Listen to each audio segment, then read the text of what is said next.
Hello everyone, this is Prashant and in this video we are going to discuss about the Coulomb's law. See, ये video हमारा lecture series का second video है. सो जिसने अभी तक introduction video ना देखा हो इसका वो जाके प्लीज़ उसे एक बार चेक इन करे and after that please channel announcement video एक बार ज़रूर जाके देखें सो दैट आप लोगों को पता चले कि पढ़ने का पैटर्न क्या है. Okay, let us discuss the Coulomb's law. Coulomb's law basically help us to know about the interaction between two bodies due to their electric charges. मतलब अब दो बॉडी हैं वो आपस में इंटरेक्ट करेंगे किस बेसिस पर, उनके ऊपर जो चार्ज मौजूद है उसके बेसिस पर. ओके, ये बिल्कुल सेम वैसा ही है जैसे हमने ग्रेविटेशनल फोर्स के बारे में पढ़ा था और हम वहाँ देख रहे थे कि दो ऑब्जेक्ट के पास अपना मास है and due to this mass वो एक दूसरे को अपनी तरफ अट्रैक्ट कर रहे हैं. वहाँ पे था gravitational force and here we are discussing about electrostatic force. Okay, चलिए इसके स्टेटमेंट को एक बार पढ़ लेते हैं एंड देन हम उसे रिलेट करेंगे इससे. So here we can see two charges. यहाँ पे दो चार्जेस, दो बॉडी हैं. एक बॉडी ए मान लेते हैं, दूसरी बॉडी बी मान लेते हैं. ठीक है, इनके ऊपर चार्ज कितना है Q1 एंड Q2 जिनके बीच का डिस्टेंस क्या है R. तो भैया ये स्टेटमेंट इससे अगर मैं रिलेट करूँ the electrostatic force between two point charges, ठीक है, इन वैक्यूम याद रखने वाली बात है ये. ठीक है, कि ओवरऑल एक्सपेरिमेंट किसके अंदर किया गया है, वैक्यूम के अंदर. ठीक है, तो जो इलेक्ट्रोस्टैटिक फोर्स होगा दो चार्जेस के बीच का is directly proportional to the product of magnitude of their charges. उनके दोनों चार्जेस के मैग्नीट्यूड के प्रोडक्ट के डायरेक्टली प्रोपोर्शनल होगा और इन्वर्सली प्रोपोर्शनल होगा to the square of the distance between them. मतलब इन्वर्सली प्रोपोर्शनल होगा किसके, उनके बीच का जो भी डिस्टेंस है उसका स्क्वायर कर दो, उसके इन्वर्सली प्रोपोर्शनल हो गया. तो अब हमारे पास दो स्टेटमेंट हैं, दो इक्वेशंस मिल गई हैं हमें. यहाँ हम इन्हें आपस में कोलैब करके यहाँ पे प्रोपोर्शनलिटी कॉन्स्टेंट का साइन हटाने के लिए हमने के यूज़ किया है. ठीक है, this is our proportionality constant and दो students who have already deal with this वो के की जगह 1/4 जानते होंगे कि वैक्यूम में यूज़ किया जाता है. बट फॉर दैट टर्म हम नेक्स्ट वीडियो के अंदर इसे अच्छे से डिस्कस करेंगे. ठीक है, फॉर नाउ हम यहाँ इसे के की तरह ही रिप्रेजेंट करेंगे. ठीक है, चलिए जरा इसके ऊपर बेसिक न्यूमेरिकल देखते हैं. जनरली यहाँ पे अगर मैं दो बॉडीज कंसीडर करता हूँ और मानता हूँ मेरी पहली बॉडी पे जो चार्ज है वो है 2 माइक्रोकूलम का.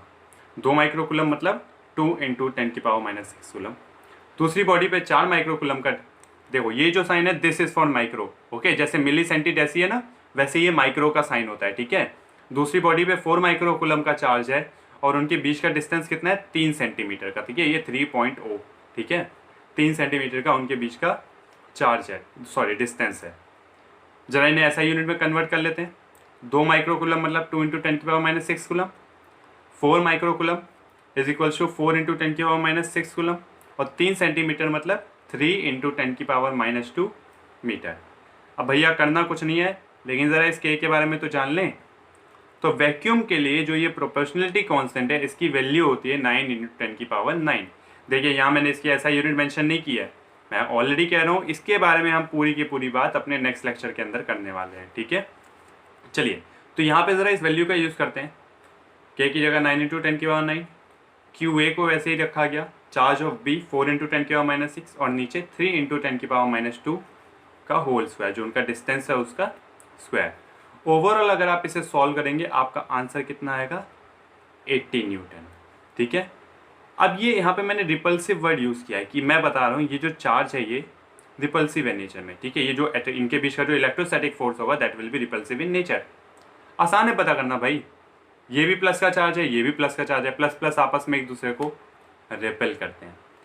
सी, इतना इजी न्यूमेरिकल बहुत मुश्किल है कि आप लोगों के पेपर में कहीं भी पूछा जाए या फिर जेईई मेंस या एडवांस कहीं कुछ नहीं आने वाला इस तरह का question. This question was just to relate with this formula. Okay, चलिए आगे बढ़ते हैं. हाँ भाई, तो हमने वहाँ जो नेचर के बारे में डिस्कस किया अब वो एक इम्पॉर्टेंट पॉइंट था. ठीक है, बिकॉज उसके ऊपर बेस्ड न्यूमेरिकल आपके सामने पक्का पड़ेंगे. ठीक है, चलिए देखते हैं कैसे. मान लीजिए मेरे पास यहाँ दो बॉडी है. ठीक है, body A and body B जिनके ऊपर चार्ज है मेरा. ठीक है, एक के ऊपर क्यू, दूसरे पे भी मैं क्यू ही मान लेता हूँ अभी मान लीजिए. अब जरा एक एक करके देखना शुरू करते हैं. मान लो मेरी बॉडी ए पे पॉजिटिवली चार्ज है और बॉडी बी पॉजिटिवली चार्ज है. तो अगर मैं उनका फोर्स उनका जो फोर्स है वो कैलकुलेट करूँ तो उस फोर्स की वैल्यू भी कैसी आएगी, पॉजिटिव ही आएगी. सॉल्व करके हमने पीछे करके देखा. प्लस प्लस एक दूसरे को क्या करते हैं, रिपेल करते हैं। मतलब फोर्स की वैल्यू अगर पॉजिटिव है तो वो उसके रिपल्सिव नेचर को शो कर रहा है। ज़रा थोड़ा और चेक करें, अगर ए वाला चार्ज नेगेटिव होता, बी वाला चार्ज पॉजिटिव होता, माइनस प्लस एक दूसरे को क्या करते हैं, अट्रैक्ट। फोर्स की न्यूमेरिकल वैल्यू कैसी आती है, नेगेटिव आती। It means negative attractive nature को शो करता है। ओके, पहले तो में क्लियर हुआ, जरा थोड़ा सा और कंफर्म किया जाए। अब मैं ए वाले को प्लस का नेचर रखता हूं और बी वाले को नेगेटिवली चार्ज रख देता हूं, ठीक है। Now this plus and minus will be attract each other. इनके फोर्स की न्यूमेरिकल वैल्यू नेगेटिव आने वाली है और बी नेगेटिव अट्रैक्टिव नेचर को शो करती है। यहां से भी ये चीज क्लियर हो गई, प्लस माइनस एक दूसरे को अट्रैक्ट करेंगे, ठीक है। लास्ट वन, ए भी नेगेटिव और बी भी नेगेटिव, नेगेटिव नेगेटिव एक दूसरे को रिपेल करेंगे, नेचर होगा रिपल्सिव। न्यूमेरिकल वैल्यू क्योंकि माइनस माइनस क्या हो जाएगा, प्लस आएगा, तो फोर्स का जो मैग्नीट्यूड निकल के आएगा वो कैसा आएगा, पॉजिटिव। कंक्लूजन क्या निकला, अगर फोर्स पॉजिटिव है तो वो रिपल्सिव नेचर को शो कर रहा है और नेगेटिव है तो वो अट्रैक्टिव नेचर को शो कर रहा है। ओके, चलिए, आसान लगा था ये छोटा सा कॉन्सेप्ट। अभी देखते हैं इसका यूज कैसे बनने आ रहा है। जरा ग्राफ्स के बारे में थोड़ा बहुत स्टडी करते हैं। अगर मेरा फोर्स और डिस्टेंस का ग्राफ प्लॉट करने को कहूँ तो हाँ, मुझे पता है force is inversely proportional to 1/r²। Inversely proportional है, ऐसा पैराबोलिक ग्राफ आपका बन जाएगा डाउनवर्ड्स डायरेक्शन में, ठीक है, नीचे की तरफ जाते हुए। Okay, this was the easy one. Let's go to the next one. अब मैं फोर्स का ग्राफ प्लॉट करना चाहता हूँ वर्सेस 1/r²। भैया आर के रिस्पेक्ट में नहीं, इस पूरे के रिस्पेक्ट में, तब ये डायरेक्टली प्रोपोर्शनल हो चुका है, ठीक है। ये पूरा का पूरा कैसा है, डायरेक्टली प्रोपोर्शनल है। कंपेयर करके देख लो, y = mx की इक्वेशन, लाइन की इक्वेशन होती है ना, F = k q1 q2 upon में r², ठीक है। अगर इस पूरे 1/r² को रखूँ तो यहाँ पे स्लोप क्या होगा मेरा, k q1 q2, जिसमें से k तो ऑलरेडी कांस्टेंट है, ठीक है। तो स्लोप किस पे डिपेंड करता है, q1 और q2 के प्रोडक्ट पे। जरा ग्राफ देखो सही से, लाइन सीधी गई है, लाइन के नीचे को शो कर रहा है डायरेक्टली प्रोपोर्शनल, लेकिन फोर्स पॉजिटिव कब है, जब रिपल्सिव नेचर है, नेगेटिव अट्रैक्टिव नेचर। समझ आया? चलो देखते हैं। ऐसा एक क्वेश्चन लास्ट ईयर हम लोगों का, लास्ट ईयर नहीं एक्चुअली 2011 में इससे एक क्वेश्चन पूछा गया था, ठीक है। उसमें ग्राफ प्लॉट करने थे आपको, कुछ इस तरीके की क्वेश्चंस थी, ठीक है। आपके पास एक 1 कूलम का चार्ज है, दूसरा 2 माइक्रोकूलम का चार्ज है। यहाँ पे 2 microcoulomb and -3 microcoulomb. The third one is -4 coulomb, -3 microcoulomb, -2 microcoulomb और 1 माइक्रोकूलम, ठीक है। चलिए एक एक करके प्लॉट करना शुरू करते हैं। अगर मैं पहले वाले को देखूँ, ये भी प्लस पॉजिटिव है नेचर में और ये भी पॉजिटिव है नेचर में, तो ओवरऑल मेरा फोर्स भी इसका कैसे आने वाला है, पॉजिटिव ही आने वाला है। चलिए मैंने इसको शो कर दिया। नेक्स्ट वन देखते हैं, पॉजिटिव और नेगेटिव, प्लस माइनस माइनस होने वाला था, और वैसे भी प्लस माइनस एक दूसरे को अट्रैक्ट करते हैं तो अट्रैक्टिव नेचर नीचे की तरफ ग्राफ बनता। लेकिन अब ध्यान रखने वाली क्या चीज़ थी भैया, 2 1 जा 2, अगर ये स्लोप 2 को दिखा रही है और ये 3 2 जा 6, मतलब इसका जो स्लोप है वो इसके मुकाबले ज़्यादा होना चाहिए। देखो ज़्यादा है, नीचे की तरफ ज़्यादा झुकाव है, उसके मुकाबले ज़्यादा टिल्ट हो रखा है। ये देखते हैं अब ज़रा थर्ड वाला, 4 और 3 माइनस में, माइनस माइनस माइनस और माइनस चार्ज एक दूसरे को रिपेल करेंगे ना, रिपल्सिव नेचर, और इनका मैग्नीट्यूड प्लस में आएगा। तो भैया ठीक है, लाइन तो ऊपर की तरफ बननी है, लेकिन ज़रा दोबारा से मैग्नीट्यूड देखो, 4 3 12, ये लाइन अगर 2 को शो कर रही है, ये 6 को शो कर रही है, तो इसको तो और भी ज़्यादा टिल्ट होना है, इसका स्लोप तो और भी ज़्यादा होगा। क्यों? क्योंकि ये 12 को रिप्रेजेंट कर रहा है। इस तरह का क्वेश्चन 2011 में आया है आपको पहचानने के लिए, so that's a very important question, ठीक है। लास्ट वन, फोर्थ आपका क्या है, 2 माइक्रोकूलम 1 माइक्रोकूलम, लेकिन अब एक माइनस में है, दूसरा प्लस में है। प्लस माइनस एक दूसरे को अट्रैक्ट करेगा, अट्रैक्टिव नेचर नीचे की तरफ होगा ग्राफ। अब जरा इन दोनों को देखो, सेम 2 1 जा 2 2 1 जा 2, बट ये पॉजिटिव वैल्यू है तो रिपल्सिव नेचर शो कर रही है, और ये इन दोनों का फोर्स नेगेटिव में निकल के आएगा, अट्रैक्टिव नेचर शो करेगा। तो लगभग देखो मैंने दोनों का ट्राई किया है कि दोनों को सेम स्लोप में शो करूँ। आई होप आप लोगों को ये क्वेश्चन समझ आया हो। This is a very important question, जिसके लिए मैंने इतनी देर आप लोगों को ये चीज़ें समझाई थी। ठीक है, चलो हम लोगों ने कूलम्ब्स लॉ देख लिया, उससे जो क्वेश्चन बन सकता है वो देखा हमने। Now let's compare it. Compare किससे करना है? इसे कंपेयर करते हैं जरा ग्रेविटेशनल फोर्स के साथ। ओके, चलिए, ग्रेविटेशनल फोर्स और इलेक्ट्रोस्टैटिक फोर्स, इन दोनों के बारे में हम ऑलरेडी पहले पढ़ चुके हैं।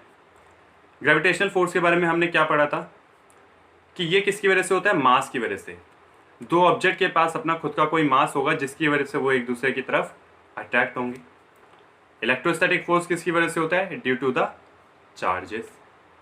जब हमने ग्रेविटेशनल फोर्स पढ़ा था तो हम वहां उसे न्यूटन्स लॉ ऑफ ग्रेविटेशन के नाम से डील कर रहे थे, जबकि इलेक्ट्रोस्टैटिक फोर्स हम कूलम्ब्स लॉ के नाम से डील कर रहे हैं।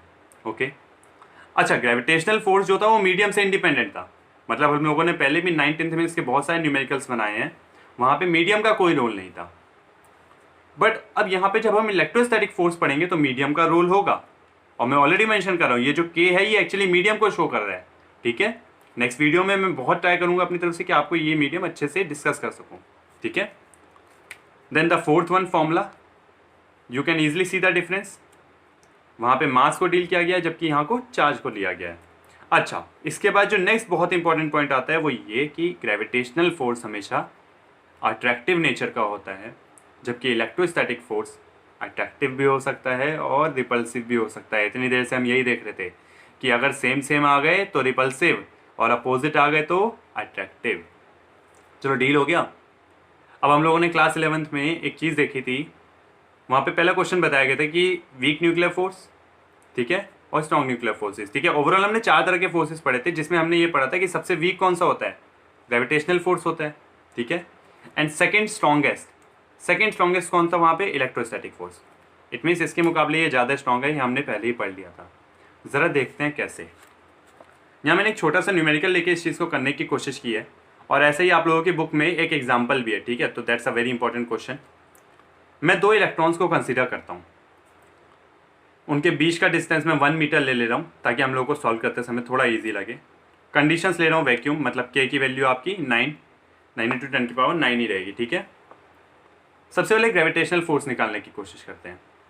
Gm1m2/r², 6.67 10⁻⁻11 G की वैल्यू। मास कितना होता है इलेक्ट्रॉन का? 9.1 × 10⁻31। ठीक है, स्क्वायर क्यों कर दिया? क्योंकि दोनों सेम एलिमेंट है। ठीक है, इसलिए मैंने 2 बार लिखने की जगह डायरेक्टली स्क्वायर कर दिया, नीचे 1 का स्क्वायर। इससे एक वैल्यू निकल आई x। इलेक्ट्रोस्टैटिक फोर्स के लिए क्या हुआ? K, Q1 Q2, 9 × 10⁻⁹ 9 × 10⁻⁹, सॉरी, ये आपकी K की वैल्यू। दोनों का चार्ज इक्वल होगा, दोनों ही इलेक्ट्रॉन लिए, और उन पे चार्ज होगा कितना? 1.6 × 10⁻⁻19। भैया ये मत बोलना कोई कि इलेक्ट्रॉन को तो आपने भैया माइनस बोला था, ले लीजिए आप माइनस, कुछ नहीं होने वाला। ठीक है, वो वैल्यू प्लस में ही आएगी। ठीक है, अभी वैसे भी मैं यहाँ मैग्नीट्यूड ले रहा था बस। ओके, तो यहाँ से वैल्यू निकल के आई y। अब इन दोनों इक्वेशन को देख के गैस करना बहुत आसान है कि कौन सी वैल्यू छोटी निकल के आने वाली है। भैया 10⁻⁻31 ऑलरेडी बहुत बड़ा नंबर है, स्क्वायर होने के बाद और भी ज़्यादा नेगेटिव में पावर चली जाएगी। 10⁻62 कंट्रीब्यूट करने के लिए आगे 10⁻11 भी है। इसका मतलब x की value as compare to this value बहुत ज़्यादा छोटी है। ठीक है, y के कंपैरिजन में x की वैल्यू बहुत ज़्यादा छोटी निकल के आएगी। इट मीन्स इलेक्ट्रोस्टैटिक फोर्स से बहुत कम होता है आपका ग्रेविटेशनल फोर्स। अगर यहाँ से ना समझ में आए हो तो बहुत सिंपल सी बात है, हमने बहुत बार कॉम्ब से पेपर पीसीस को अटैक करने की कोशिश की है। ठीक है, अब वहाँ पे बहुत सिंपल सी बात है, जब वो पेपर पीसीस ऊपर की तरफ अट्रैक्ट होते हैं टुवर्ड्स द कॉम्ब, तो वो एक्चुअली ग्रेविटेशनल फोर्स के अपोजिशन में ही तो ऊपर आ रहे होते हैं। वहाँ पे भी एक बहुत अच्छा सिग्निफिकेंट हमें एक्सपेरिमेंट देखने को मिलता है कि किस तरीके से इलेक्ट्रोस्टैटिक फोर्स स्ट्रॉन्गर है as compare to our gravitational force. So this lecture has finished yet.